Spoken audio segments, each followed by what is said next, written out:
കണ്ണൂർ ജില്ലയിലെ രാഷ്ട്രീയ പോരാട്ടങ്ങളിൽ ഏറ്റവും ശ്രദ്ധേയമായ അഴീക്കോട് നിയോജക മണ്ഡലത്തിലെ UDF സ്ഥാനാർത്ഥി അബ്ദുൽ കരീം ചെലേരി ഔദ്യോഗികമായി നാമനിർദ്ദേശ പത്രിക സമർപ്പിച്ചു.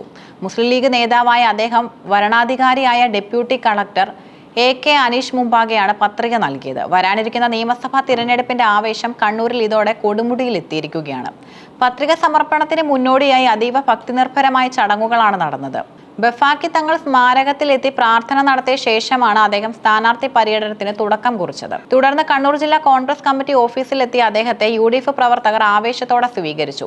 അവിടെ നിന്നും നൂറുകണക്കിന് പ്രവർത്തകരുടെ അകമ്പടിയോടെ പ്രകടനമായാണ് 11 മണിയോടെ കളക്ടറേറ്റിലേക്ക് എത്തിയത്. UDFന്റെ ഐക്യവും കരുത്തും വിളിച്ചോതുന്നതായിരുന്നു കളക്ടറേറ്റിലേക്ക് നടത്തിയ ഈ പ്രകടനം. പ്രമുഖ നേതാക്കളായ Abdul Rahman Kallayi, DCC president advocate Martin George, K Pramod, CP Abdul Rasheed എന്നിവർ പത്രിക സമർപ്പിക്കുന്ന വേളയിൽ സ്ഥാനാർത്ഥിക്കൊപ്പം ഉണ്ടായിരുന്നു. അഴീക്കോട് മണ്ഡലം തിരിച്ചുപിടിക്കുക എന്ന ലക്ഷ്യത്തോടെയാണ് UDF ഇത്തവണ അബ്ദുൽ കരീം ചെലേരിയെ രംഗത്തിറക്കിയിരിക്കുന്നത്.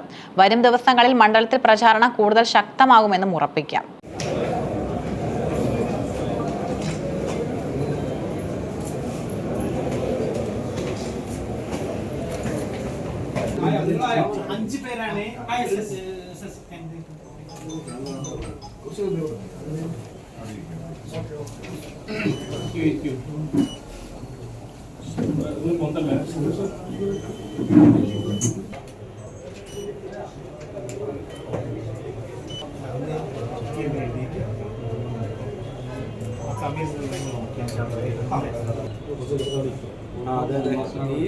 ഞാൻ ഇപ്പോൾ അവിടെ എഴുതി വെച്ചെന്നാ ഞാൻ കണ്ടത്.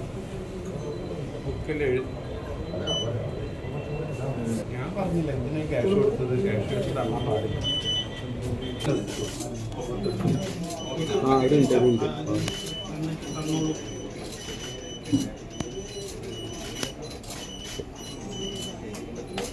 ഹലോ,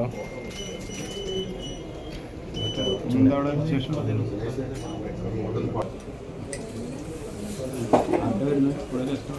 അബ്ദുൽ കരീം ചെലേരി എന്ന ഞാൻ കേരള നിയമസഭയിലെ അംഗത്വം വഹിക്കുന്നതിന് ഒരു സ്ഥാനാർത്ഥിയായി നാമനിർദ്ദേശം ചെയ്യപ്പെട്ടിരിക്കുന്നതിനാൽ നിയമമനുസരിച്ച് സ്ഥാപിതമായിട്ടുള്ള ഇന്ത്യൻ ഭരണഘടനയോട് ഞാൻ യഥാർത്ഥമായ വിശ്വാസവും കൂറും പുലർത്തുമെന്നും ഇന്ത്യയുടെ പരമാധികാരവും അഖണ്ഡതയും ഞാൻ നിലനിർത്തുമെന്നും അള്ളാഹുവിൻ്റെ പേരിൽ സത്യം ചെയ്യുന്നു.